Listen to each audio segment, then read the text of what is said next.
नमस्कार, मी मनीषा बोरसे. जनवार्ता बातमीपत्रात आपले स्वागत. पाहूया पुण्यातील विशेष घडामोडी.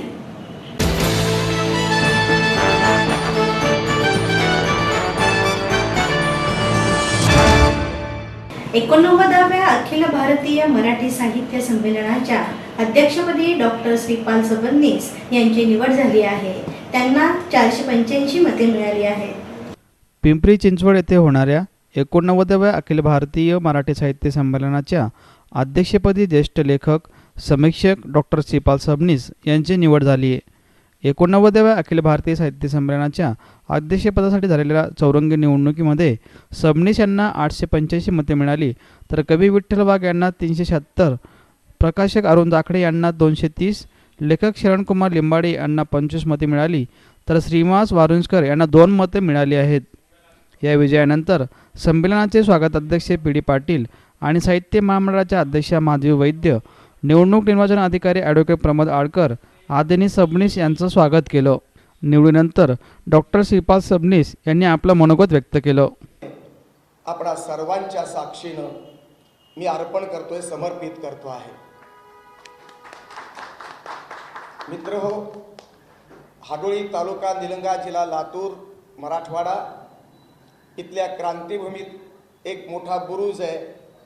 या बुरुजाच्या आश्रयानं 300 बंदुकांच्या टोळीसह माझ्या वडिलांनी मोहनराव सबनीस पाटील यांनी निजाम सरकारच्या रजाकार सेनेशी युद्ध केले, लढाया केल्या, काही जिंकल्या, काही हरल्या. त्यांच्या या ठिकाणी माझ्या आईचं आणि माझ्या वडिलांचं पुण्यस्मरण करणं माझं कर्तव्य आहे.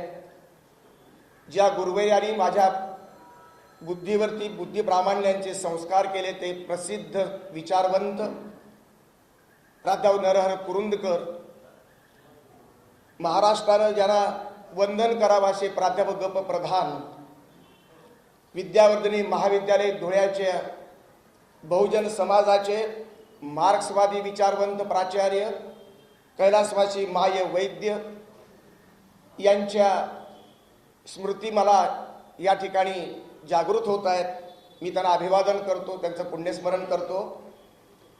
या यशाच्या संबंध परंपरेमध्ये अनेक हजारो लोकांचा वाटा आहे. त्यात प्रामुख्याने मी आदरणीय मराठवाड्याची संस्कृती आणि मराठवाड्याची सांस्कृतिक साहित्यिक संस्था ज्यांनी झोपडीपर्यंत बहुजनाच्या दारापर्यंत पोहोचवली अशा प्राचार्य कौतिकराव ठाले पाटलांचं मी या ठिकाणी समाधानपूर्वक अभिमानानं मी या ठिकाणी नाव घेऊ इच्छितो.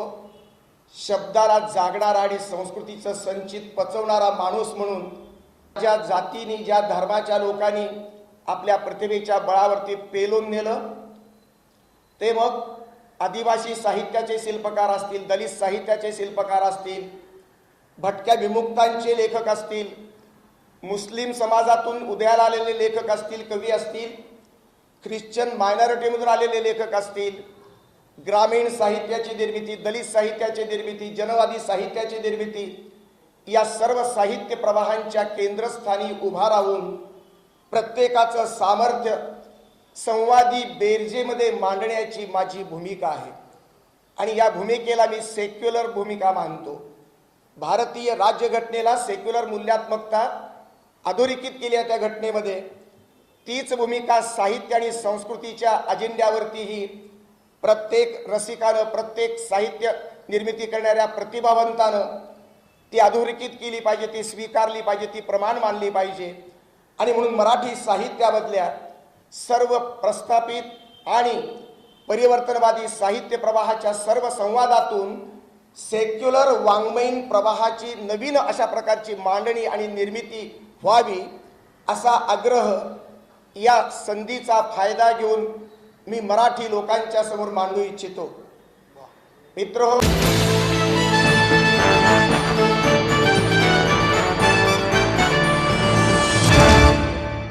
पिंपरी चिंचवड येथे होणाऱ्या 89व्या अखिल भारतीय मराठी साहित्य संमेलनाच्या संकेतस्थळाचे उद्घाटन शालेय शिक्षण मंत्री विनोद तावडे यांच्या हस्ते करण्यात आले. आजकाल साहित्यिक पुरस्कार परत करतात म्हणून पुरस्कार देण्याची भीती वाटते. राजकीय व्यवस्थेनेही साहित्यिकांचा पुरस्कार परत करण्यामागच्या भावना समजून घेतल्या पाहिजेत. असं मत राज्याचे सांस्कृतिक व शिक्षण मंत्री विनोद तावडे यांनी व्यक्त केलं. पिंपरी येथील डॉक्टर डी.वाय. पाटील वैद्यकीय महाविद्यालयाच्या सभागृहात 89व्या अखिल भारतीय मराठी साहित्य संमेलनाच्या संकेतस्थळाचे उद्घाटन शिक्षण मंत्री विनोद तावडे यांच्या हस्ते करण्यात आलं. यावेळी रंगभूमी दिनानिमित्त शासनाकडून देण्यात येणारा नटवर्य प्रभाकर पणशीकर जीवनगौरव पुरस्कार, रामकृष्ण नाईक व संगीताचार्य अण्णासाहेब किर्लोस्कर संगीत रंगभूमी जीवनगौरव पुरस्कार रजनी जोशी यांना देण्याची घोषणा तावडे यांनी केली. साहित्यिकांनी देखील पुरस्कार नाकारण्याऐवजी स्वतःच्या कलमातील ताकद वापरावी, जे आपल्याला चुकीचे वाटते त्याच्यावर आपल्या लेखनातून प्रहार करावा, असेही मत विनोद तावडे यांनी व्यक्त केलं. यावेळी पी.डी. पाटील, महादेवी वैद्य, सुनील महाजन, प्रकाश पायगुडे यांच्यासह आदी मान्यवर या ठिकाणी उपस्थित होते. आता पिंपरी चिंचवड मध्ये मला सांगा, मराठी ग्रंथांचं एक वेगळं स्वतंत्र पुस्तक दुकान आहे का? कसं असणार? मराठी पुस्तकं विकून त्यातनं जे कमिशन मिळतं त्या कमिशन मधनं इथलं भाडं अर्ध सुद्धा देता येणार नाही त्या दुकानाच्या जागेचं. विकत घेणं तर दूर आहे. आणि मग पिंपरी चिंचवड महापालिका जबाबदारी बनते की 1000 स्क्वेअर फीटाचा गाळा केवळ मराठी पुस्तकाच्या विक्रीसाठी कमी किमतीमध्ये महापालिकाने दिला पाहिजे, असा नियम आता आम्ही सरकारकडून काढला. यातून होणार आम्ही पुस्तकांचं गावच निर्माण करतो. त्यामुळे आज खरं म्हणजे मराठी रंगभूमी दिवस आहे. योगायोग चांगला आहे, तो ठरून झाला नसेल पण योगायोग तो आहे. आणि महाराष्ट्र शासनाच्या माध्यमातून आम्ही 2 पुरस्कार आज घोषित करत असतो. तर या साहित्य संमेलनाच्या या व्यासपीठावरती मी पुरस्कार महाराष्ट्रातल्या जनतेसाठी घोषित करतो. त्यामध्ये 2015-16चा नटवर्य प्रभाकर पणशीकर जीवनगौरव पुरस्कार हा आदरणीय रामकृष्ण नाईक यांना आम्ही घोषित करतो. आणि संगीताचार्य अण्णासाहेब किर्लोस्कर संगीत रंगभूमी जीवनगौरव पुरस्कार हा आदरणीय रजनी जोशी यांना आम्ही घोषित करतो. मला असं वाटतं 12 कोटी महाराष्ट्रातल्या जनतेच्या वतीने रामकृष्ण नाईक असतील, गोवा हिंदू असोसिएशन, आपण त्या सगळे आपण जाणतोच, रजनी असतील की यांनी जे केलेलं योगदान आहे त्या योगदानाला हा खरा म्हणजे केलेला एक सन्मान आहे.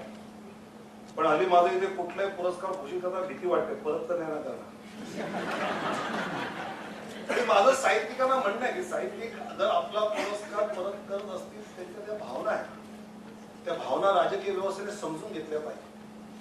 पण माझी त्यांना विनंती आहे की पुरस्कार परत करण्यापेक्षा तुमच्या हाताची कलमाची ताकद आहे त्याने असं लिहा की जे चुकीचं चाललं असं आपल्याला वाटतं ते चुकीचं वातावरण बदलण्याची क्षमता या साहित्यिकांमध्ये आहे. ती भूमिका त्यांनी पार पाडली पाहिजे आणि त्या पद्धतीने लिखाण करून जनतेपर्यंत पोहोचवलं पाहिजे. अपेक्षा माझ्यासारख्या कार्यकर्त्याची जी आहे चळवळीची ती ही आहे. खूप बोलायचं आहे पण तावडे साहेबांना मुंबईला जायचं आहे त्यामुळे जास्ती बोलत नाही. एकच आरती प्रभूंची आभारासाठीची छोट्याशा एक 8-10 ओळी तुमच्यासाठी सादर करते.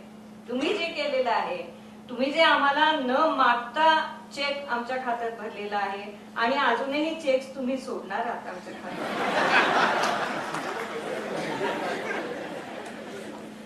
त्याच्यासाठी एक आरती प्रभूंची छोटीशी कविता आहे. भारवाही म्हणून चालताना विचार करू नये, भारवाही म्हणून चालताना विचार करू नये, भार कशाचा वाहतोय त्याचा. सगळा भार वाहून नेताना, सगळा भार वाहून नेताना एखाद्या गवताच्या हिरव्या 4 पात्याला विचारावं, एखाद्या गवताच्या हिरव्या 4 पात्याला विचारावं, तू कसा वागतोस, तू कसा वागतोस. आणि पहाटेच्या प्रहराला उत्तरासाठी हात पुढे करावा त्याच्या समोर. हाताच्या तळव्यावर पडेल एक दवबिंदू नम्रपणे, हाताच्या तळव्यावर पडेल एक दवबिंदू नम्रपणे. तीर्थासारखा खूप आहे, खूप आहे हा दवबिंदू प्रेमस्वरूप. सगळा भार वाहून नेताना, सगळा भार वाहून नेताना.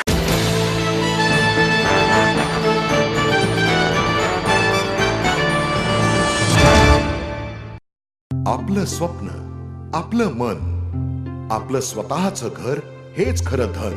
समृद्ध जीवन पार्क सादर करत आहे 140 फ्लॅट्सची एक प्रशस्त गृह योजना. कात्रज कोंढवा रोडवर बिबवेवाडीपासून फक्त 2 किलोमीटर अंतरावर आपल्या आर्थिक गणितात बसणारे 1 व 2 BHK फ्लॅट्स. तब्बल 3 मजली पार्किंग सह ऐस पैस गार्डन, क्लब हाऊस आणि इतर सुविधांनी सुसज्ज. बुकिंग साठी संपर्क 9850 937 373 9850 947 373. समृद्ध जीवन, नांदी सौभाग्याची.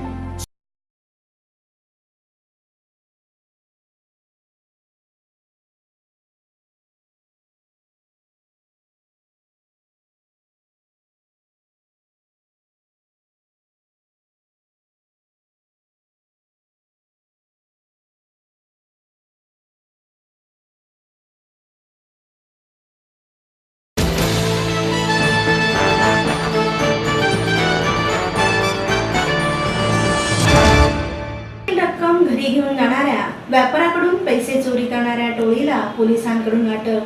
त्यांच्याकडून 4,34,000 रुपये जप्त करण्यात आले. दुकानातील रक्कम घरी घेऊन जाताना कोंढव्यातील एका व्यापाऱ्याला लुटणाऱ्या टोळीतील 8 जणांस दरोडा प्रतिबंधक विभागाने अटक केली आहे.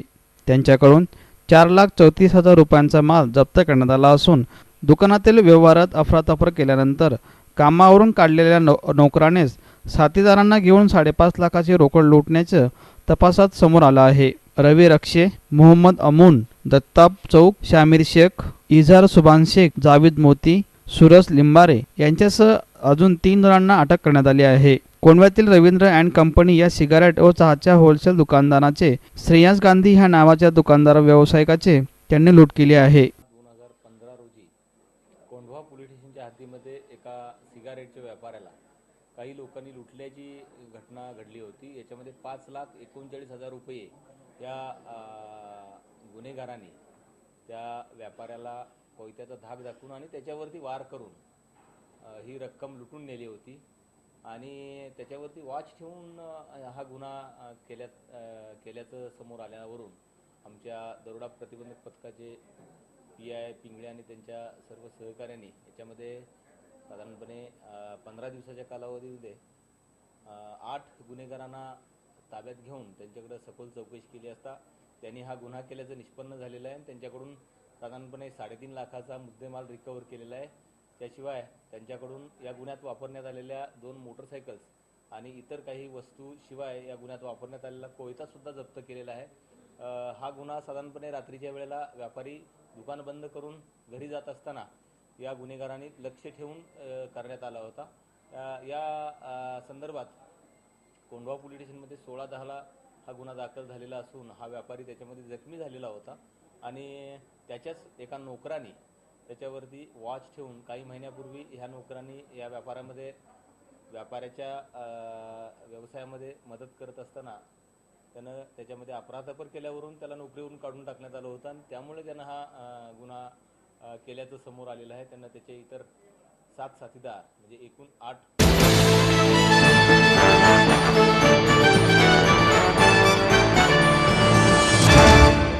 दीपावलीचे औचित्य साधून सेवा मित्र मंडळ ट्रस्ट यांच्या वतीने अनाथ आणि वंचित मुलांसोबत शनिवार वाड्यात उज्ज्वल भविष्यासाठी दीप प्रज्वलन करीत आनंद उत्सव साजरा करण्यात आला.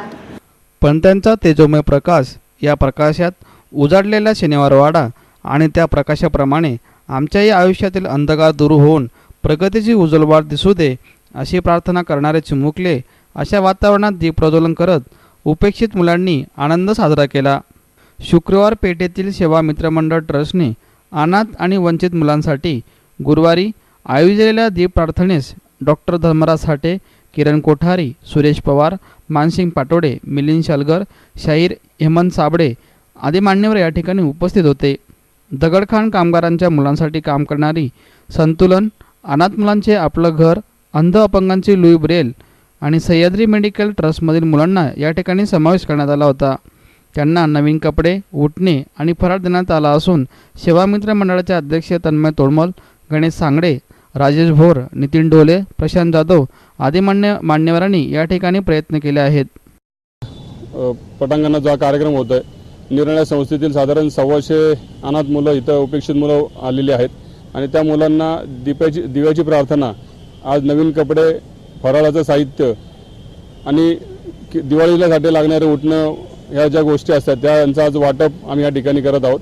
सेवा मित्र मंडळाबरोबर अनेक गणेश उत्सव मंडळ यात सहभागी आहेत. निरनिराळ्या संस्था आहेत ज्या संस्थांनी मुलांचे प्रत्यक्षात त्या संस्थेत जाऊन मापं घेऊन मुलांना कपडे तयार करून दिलेले आहेत. आज त्याचं वाटप या ठिकाणी होत आहे आणि दिवसेंदिवस मंडळांचा उत्साह वाढत चालला आहे. या मुलांना आनंद मिळत चालला आहे. फक्त यात एक विनंती आहे की पुण्याच्या इतर लोकांनी इतर संस्थेत सहभागी व्हावं. त्यांना त्याच्या परीने मदतीची अपेक्षा आहे तशी मदत करावी. नाही तर होतंय कसं की प्रत्येकाला वाटतं मुलांनी काहीतरी गोड खावं, पण त्या मुलांना इतरही गोष्टींची गरज असते. दिवाळीनिमित्त आपण त्या संस्थेला जी गरज आहे ती गरज भागवण्याचा प्रयत्न करावा, म्हणजे ते एक समाधान आपल्याला लाभेल.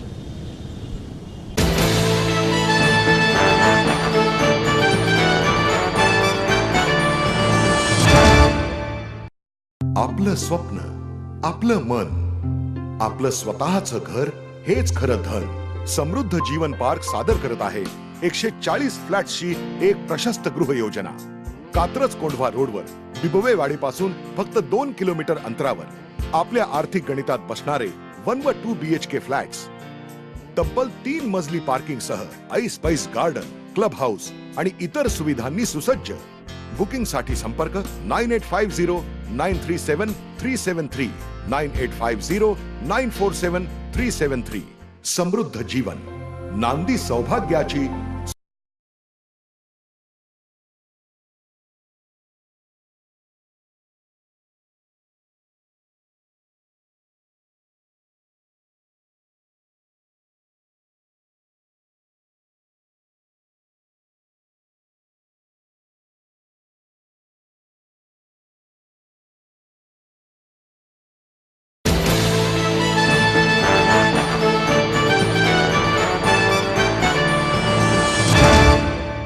ज्येष्ठ चित्रकार रवी परांजपे यांच्या सहस्र चंद्रदर्शन सोहळ्यानिमित्त कलादालनाचे आणि चित्र प्रदर्शनाचे उद्घाटन मनसेचे अध्यक्ष राज ठाकरे यांच्या हस्ते करण्यात आले. मी काय उचकटतो याकडे तुमचं लक्ष लागलं असेल, पण मी काय उचकटणार नाही. कल्याण डोंबिवलीबाबत दिवाळीनंतर काय उचकटायचं ते उचकटेन, अशी मार्मिक टिप्पणी महाराष्ट्र नवनिर्माण सेनेचे अध्यक्ष राज ठाकरे यांनी विरोधकांना प्रतीक्षा करण्याचे संकेत दिले. कल्याण डोंबिवली पालिकेचे गड सेनेने राखला, भाजपला चितपट केले. या पार्श्वभूमीवर राज ठाकरे काय बोलतात याकडे कार्यकर्त्यांसह विरोधकांचे लक्ष लागले होते. पण जे काही उचकटायचे आहे ते दिवाळीनंतर उचकटेन, असा खास ठाकरे शैलीमध्ये त्यांनी तोंड गप्प केलं. ज्येष्ठ चित्रकार रवी परांजपे यांच्या सहस्र चंद्रदर्शन सोहळ्यानिमित्त परांजपे यांच्या निवासस्थानी साकार झालेल्या सुसज्ज कलादालनाचे व चित्र प्रदर्शनाचे उद्घाटन राज यांच्या हस्ते करण्यात आलं. याप्रसंगी परांजपे, त्यांच्या पत्नी स्मिता परांजपे व रवी परांजपे फाउंडेशनचे मारुती पाटील या ठिकाणी उपस्थित होते.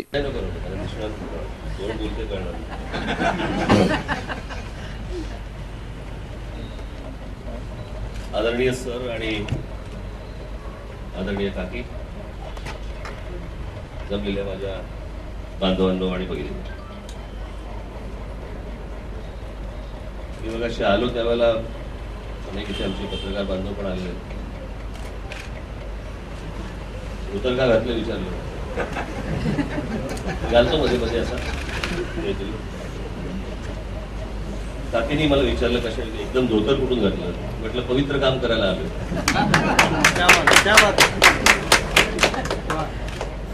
आता सरांनी इथे सांगितलं की त्यांचे आणि माझे संबंध हे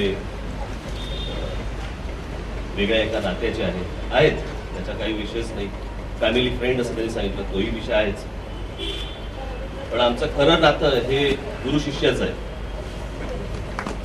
आणि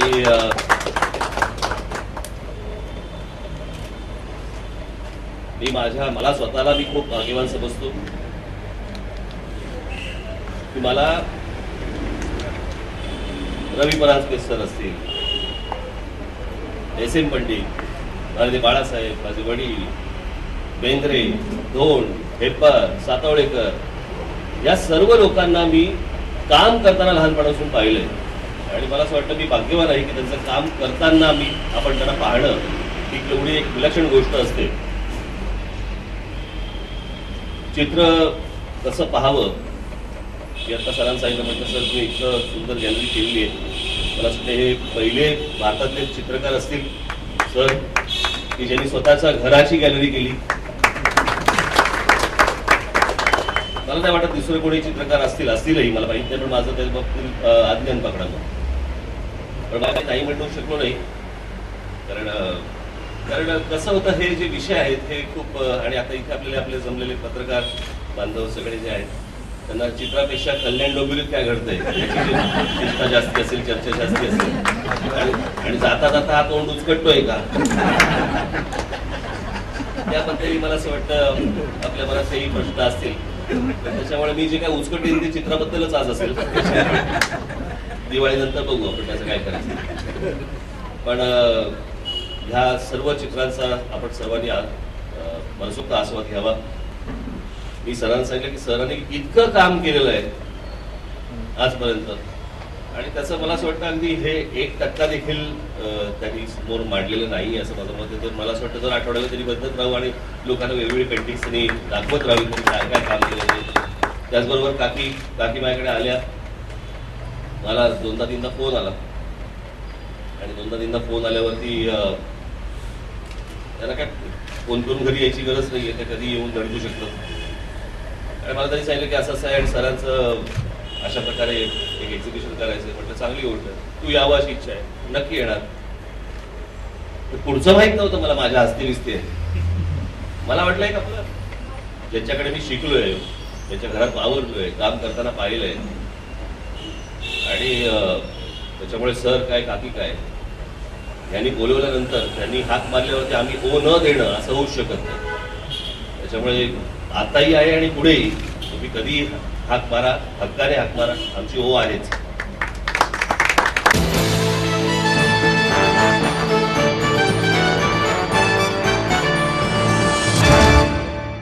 पुणे शहरातील कचरा प्रश्नी मनपाच्या आयुक्तांना आलेल्या अपयशाच्या निषेधार्थ राष्ट्रवादी काँग्रेसच्या वतीने महानगरपालिकेसमोर आंदोलन करण्यात आले. शहरातील कचरा प्रश्न सोडवण्यासाठी वारंवार पाठपुरावा करूनही पालिका आयुक्त कुणाल कुमार यांना यामध्ये अपयश आल्याची टीका करून सत्ताधारी राष्ट्रवादी काँग्रेसच्या वतीनं आंदोलन करण्यात आलं. गेली अनेक वर्षे सत्तेवर असूनही राष्ट्रवादी काँग्रेसला रस्त्यावर आंदोलनासाठी उतरावं लागल्याने आयुक्त सत्ताधाऱ्यांनाही किंमत देत नसल्याची चर्चा महापालिकेत रंगली होती. शहरातील विविध भागात कचऱ्याचे ढीग साठल्याने राष्ट्रवादीच्या कार्यकर्त्यांनी व्हॉट्सॲपवर अधिकाऱ्यांना फोटो पाठवून आपला निषेध व्यक्त केला. यावेळी शहराध्यक्ष खासदार वंदना चव्हाण यांच्या नेतृत्वाखाली हे आंदोलन करण्यात आलं. आंदोलनात सभागृह नेते शंकर केमसे, अंकुश काकडे, दीपक मांडकर, बाळासाहेब बोडके, अप्पार रेणुसे, विशाल तांबे, बाबुराव चांद्रे, विनायक हनुमंकर, रुपाली चाकणकर, योगेश वराडे, संजय गाडे यांच्यासह आदी कार्यकर्ते या ठिकाणी उपस्थित होते. गेले काही महिन्यापासून आपण असं बघतोय की पुणे शहरामध्ये ठिकठिकाणी खूप कचरा सगळीकडे साठलेला आहे. पूर्वी जिथं कंटेनर्स होते ते प्रशासनाने पुढाकार घेऊन कंटेनर फ्री वॉर्ड व्हावा ह्या दृष्टीने कंटेनर्स उचलले, पण उचलल्यानंतर जी ॲट सोर्स कचरा उचलण्याची यंत्रणा करायला पाहिजे होती ती म्हणावी तितकी यशस्वी झाली नसल्यामुळे ठिकठिकाणी आज कचऱ्याचे ढिगारे बघायला मिळत आहेत. म्हणजे कंटेनर होते त्यावेळेला परिस्थिती बरी होती अशी म्हणायची वेळ आता आलेली आहे. आता सणासुदीचे दिवस आहेत, लवकरच दिवाळी आपण साजरी करणार आहोत. सगळेजण आपापली घरं स्वच्छ करतायत, पण आपलं शहर अत्यंत घाण दिसतंय. म्हणजे क्लीन सिटीपेक्षा गार्बेज सिटी आहे का असा आपल्याला एक प्रश्न पडतोय. आणि म्हणून आम्ही प्रशासनाला वारंवार गेले काही महिन्यापासून मीटिंग्स घेऊन डिस्कशन करून शहर स्वच्छ होण्याच्या दृष्टीने आम्ही काय मदत करू अशी सुद्धा आम्ही त्यांना विचारणा केली होती. परंतु आज तागायत काही ठोस पावलं उचलली गेलेली दिसत नाहीत. किंबहुना प्रशासन सगळे स्मार्ट सिटीमध्ये अडकून गेलेले आहेत आणि कोणालाही शहराचं काही पडलं नाही आहे असं एक चित्र दिसून येतं आहे. स्मार्ट सिटी जरूर व्हावी, पण स्मार्ट सिटी होत असताना ह्या शहरातल्या लोकांच्या ज्या अशा आकांक्षा आहेत की आमचं ट्रॅफिक ईज व्हावं, आमचा कचरामुक्त शहर व्हावं, ह्या पद्धतीच्या ज्या आशा आहेत त्याला खऱ्या अर्थाने तुम्ही लक्षच देत नाही आहे. ह्या पद्धतीची यंत्रणा झाली. म्हणजे पूर्वी शहर स्वच्छ होतं पण आता आणखीन घाण झालेलं आहे. आणि म्हणून आम्ही राष्ट्रवादी काँग्रेस पक्षाने ठरवलं की आज आपण प्रशासनाला जागं करण्यासाठी आपण ह्या ठिकाणी आंदोलन की आपल्याला कल्पना आहे की सगळेजण प्लॅकार्ड्स आणतात, पोस्टर्स आणतात, कागदावर काहीतरी छापून ड्रॉइंग करून लिहून आणतो आणि शेवटी त्याचा पण कचराच होत असतो. म्हणून ह्या वेळेला आम्ही एक आगळं आंदोलन राष्ट्रवादींनी केलेलं आहे, व्हॉट्सॲप आंदोलन. आणि त्याच्यामध्ये आमच्या सर्व कार्यकर्त्यांना आम्ही विनंती केली होती की कालपासून आत्तापर्यंत किंवा आज पण दिवसभरात आपण कचऱ्याचे फोटो काढायचे जिथं ढिगारे आहेत तिथं आणि ते संबंधित अधिकाऱ्यांना व्हॉट्सॲपनी पाठवून द्यायचे, जेणेकरून कचऱ्यात अधिक भर आम्ही पाडत नाही पण तेच प्रशासनाला सुद्धा जागं करण्याचं काम निश्चितपणे ह्या व्हॉट्सॲप आंदोलन पासून होईल. मला वाटतं संपूर्ण देशात हे पहिलं असं आंदोलन असेल की व्हॉट्सॲपच्या द्वारे आपण प्रशासनाला जागं करतोय.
सलाम पुणे संस्थेच्या वतीने विविध क्षेत्रातील उत्तम काम करणाऱ्या कलावंतांना सलाम पुणे पुरस्कार देऊन गौरवण्यात आले.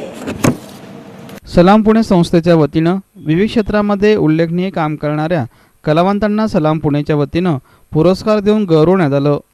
संस्थेच्या वतीनं उत्कृष्ट नाटक म्हणून चाणक्य, विनोदी कलाकार म्हणून नवीन प्रभावकर, उत्कृष्ट निवेदक म्हणून निलेश साबळे या व्यक्तींना हा पुरस्कार देण्यात आला. यावेळी प्रत्येक कलाकाराने आपली कला सादर केली. संस्थेचे कार्याध्यक्ष दीपक चोरडिया यांनी सूत्रसंचालन केलं. यावेळी कार्यक्रमात चाणक्य नाटकाचे अभिनेते मोहन जोशी, निलेश साबळे आदी कलावंत उपस्थित होते. आपण व्यासपीठावर यावं.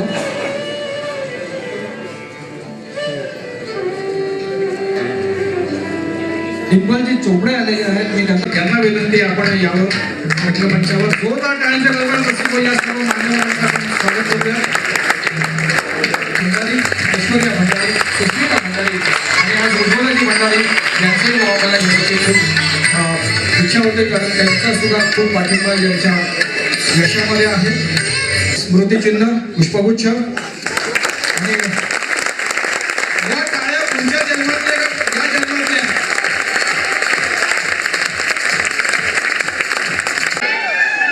सब मूड में ना कालबर ना गप्पा खा.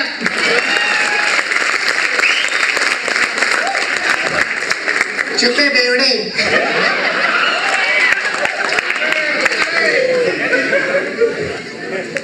लोणकर साहेब नमस्कार. काय म्हणतात, कसे आलात आपण? अरे तुम्ही सर, तुम्ही जी सुरुवात केली आहे, पुणेकर काहीतरी देतोय,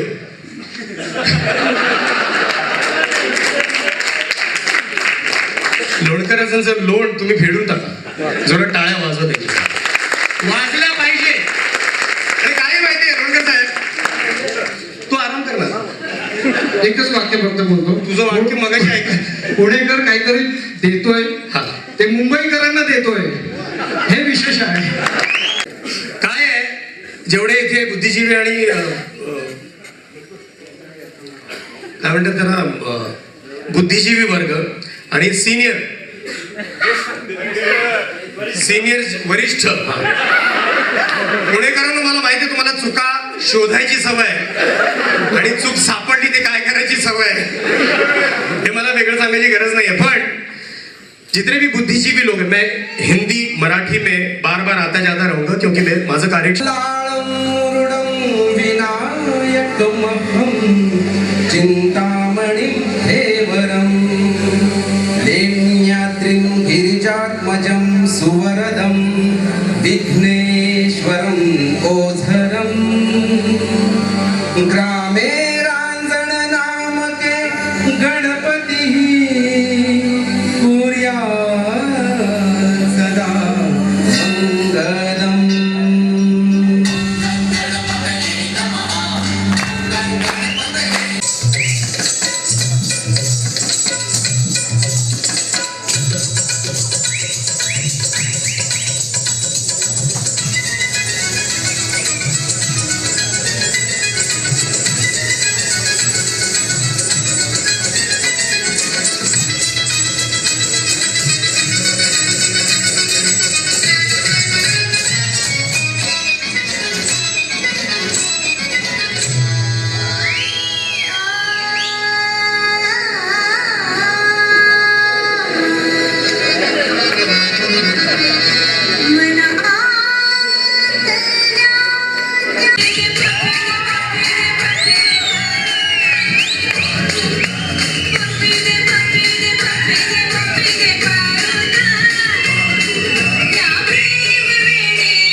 जनसेवा उत्कृष्ट स्वयंसहाय्यता बचत गटाच्या वतीने जीवन गौरव पुरस्कार विधान परिषदेचे विरोधी पक्ष नेते धनंजय मुंडे यांच्या हस्ते देण्यात आला.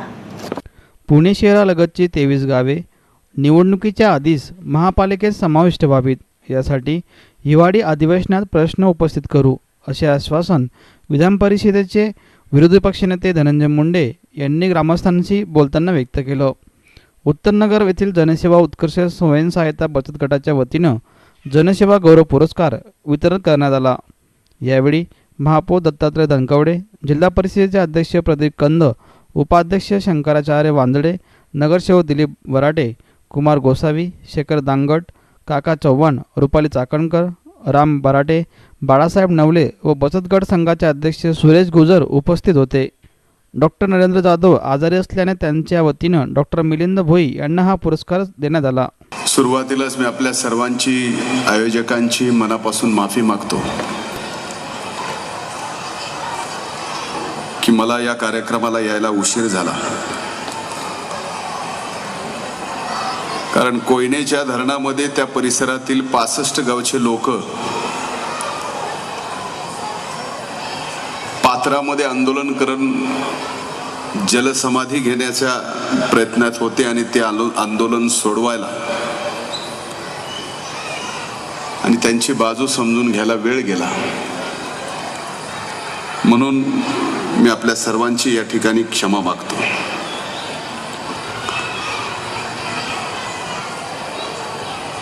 बचत गट संघाच्या वतीनं लाभांश देण्याच्या कार्यक्रमाच्या बाबतीमध्ये मी ऐकतोही पहिल्यांदाच आणि कार्यक्रमाला येतोही पहिल्यांदाच. तसा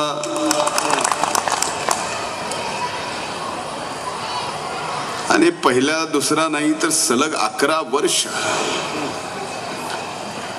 जनसेवा उत्कर्ष स्वयंसहाय्यता बचत गट संघाच्या वतीनं लाभांश वाटप केला जातो आणि याच निमित्तानं जनसेवा गौरव पुरस्कार वितरण सोहळा सुद्धा आयोजित केला जातो. मागच्या वर्षी सन्माननीय उत्तमरावजी कांबळे साहेबांना हा पुरस्कार दिला गेला आणि या वर्षी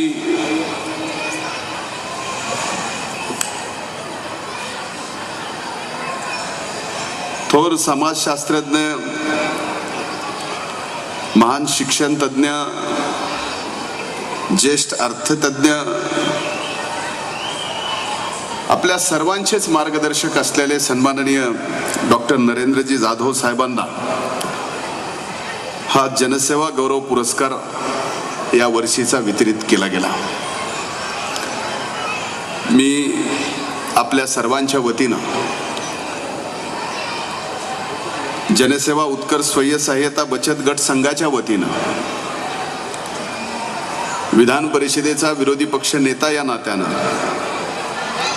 सर्वप्रथम डॉक्टर नरेंद्र जाधव साहेबांचे मनापासून अभिनंदन करतो आणि जनसेवा उत्कर्ष स्वयं सहाय्यता बचत गटाचेही मनापासून आभार मानतो की त्यांनी हा पुरस्कार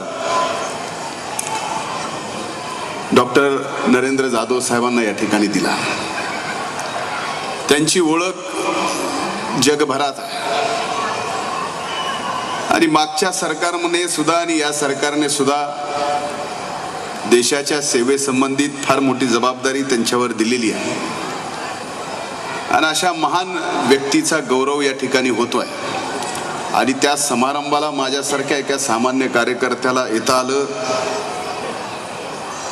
त्यांची तब्येत ठीक नसल्यामुळे त्यांना तर इथं उपस्थित राहता आलं नाही, पण प्रातिनिधिक स्वरूपामध्ये त्यांचा या ठिकाणी आपल्याकडून सत्कार झाला, सन्मान झाला. खरं तर त्यांच्या सन्मानाच्या सोबत माझ्यासारख्या तरुण कार्यकर्त्याचा सुद्धा या कार्यक्रमात नकळत सन्मान होऊन गेला. त्याबद्दलही जनसेवा उत्कर्ष स्वयं सहाय्यता बचत गटाचे मी मनापासून आभार मानतो. खरं तर मी ज्या जिल्ह्यातून येतो तो जिल्हा संबंध राज्याला मागासलेला जिल्हा म्हणून ओळखला जातो आणि त्या जिल्ह्यामध्ये असे बचत गट, लाभांश याची कधी ओळखच झालेली नाही. त्यामुळे स्वाभाविक प्रामाणिकपणे मी एक गोष्ट कबूल करतो की माझी आणि बचत या शब्दाची कधी गाठभेट झालेलीच नाही आणि अशा माध्यमातून बचत गटाला एकत्रित करून त्यांचा संघ तयार करून या ठिकाणी या बचत गटांना दरवर्षी लाभांश दिला. म्हणजे कर्ज द्या तर द्या, पुन्हा लाभांश.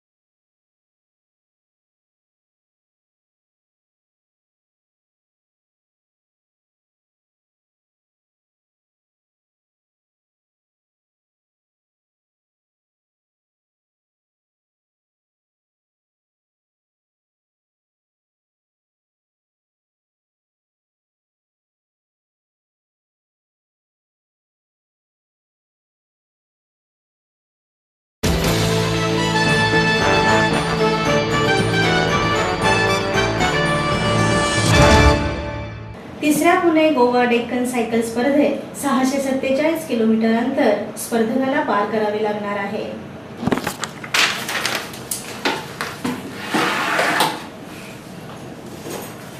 तिसऱ्या Pune Goa 647 kilometre Deccan cliffhanger cycle शर्यत स्पर्धेत गतवर्षीचा विजेता चेतन वेल्लाड, उपविजेता अपूर्व वर्मा, तिसरा क्रमांक पटकावलेला श्रीनिवास गोकुळनाथ यांच्यासह रॅम क्लिफायर यशस्वीरित्या पूर्ण केलेली हिंदुस्थानातील पहिली महिला सानिया पाटील यांच्यासह 18 सायकलपटू वैयक्तिक प्रकारात सहभागी होणार आहेत.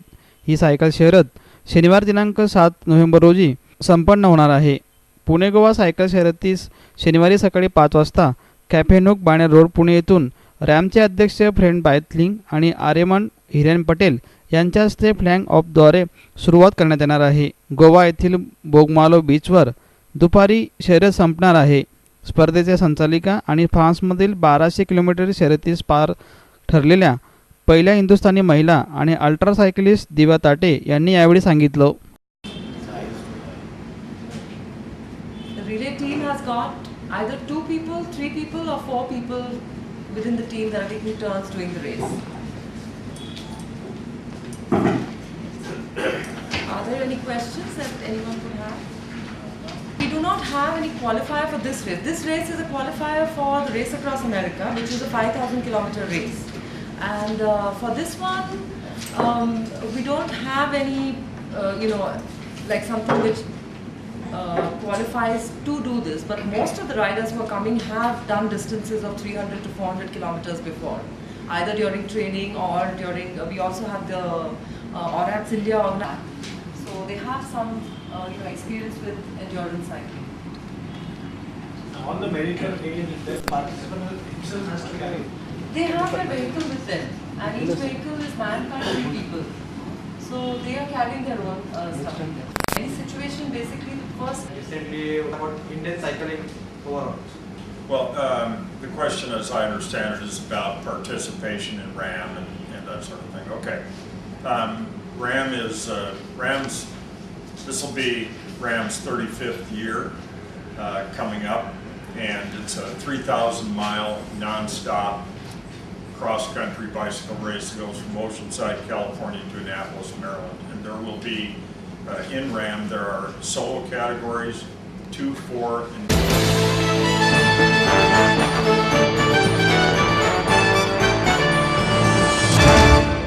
याचबरोबर जनवार्ता बातमीपत्र संपले. उद्या पुन्हा भेटू याच वेळी. नमस्कार.